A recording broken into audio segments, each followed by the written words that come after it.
Three News entertainment editor Kate Rodger joins me now with this week's movie review. Kate, good morning. I'm really hungry looking at those pavlovas. I've never wanted to eat at this hour of the morning, a pavlova, but I do always now. want to eat. No, I've never wanted to eat a pavlova at this time in the morning. I always want to eat, yes, but not obviously. a pavlova.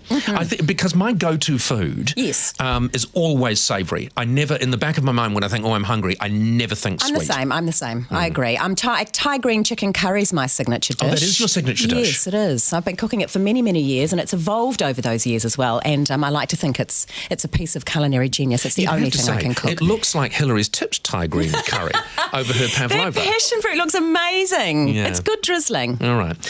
Okay, let's talk movies. Let's do. New release from a very old director. Isn't it amazing?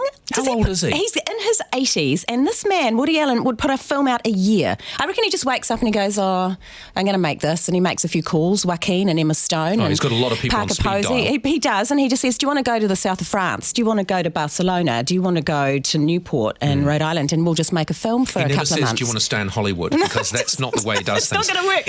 So he's done it this time. Midnight in Paris was a recent one. And Blue Jasmine, of course, fantastic with Cate Blanchett.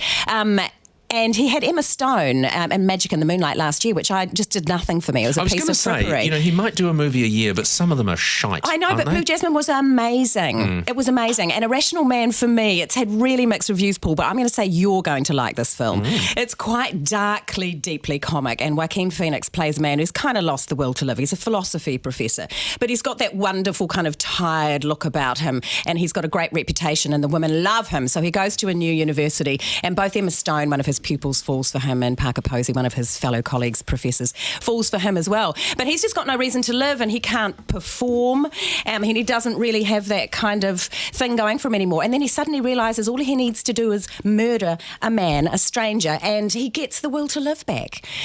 Does that sound odd? Actually, it does sound dark. Yes, it's dark and quite intriguing. The one thing I like about Woody Allen is his characterisation is extraordinary. It is. It's wonderful. And with someone like Joaquin Phoenix, who can really embody something that's quite complex and multi-layered, which this guy is, and do it in a way that you can still access him. And he's very dark, funny. You're thinking this guy's plotting and going to murder a total stranger for no reason because it makes him realise he's got a reason to live.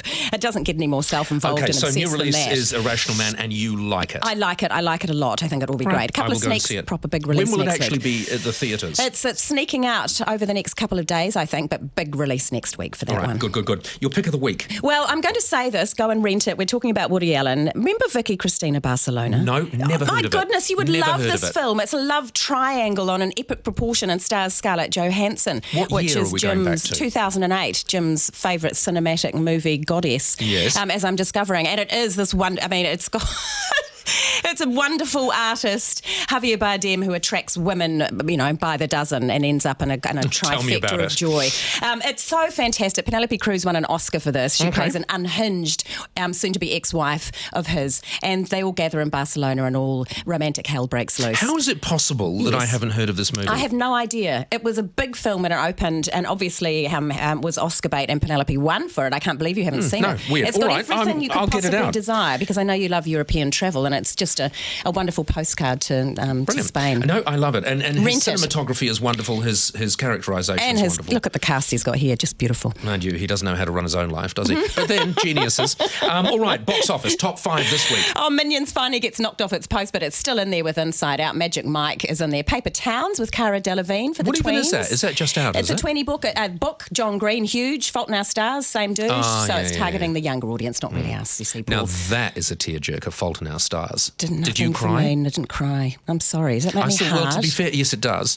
To be fair, I saw it on a plane, and I just step on planes, few wines, and I'm just in tears. I'm with you. I even cry during comedies on planes. No, that one did nothing for me. Ant-Man, of course, is top of the box office. You're going to see it, yes? I am going to see it pleased to hear this. You talked it up, and it just looks a bit cool. Do it. Yeah. Okay. Thank you very much, Kate Rodger. Catch you back next week.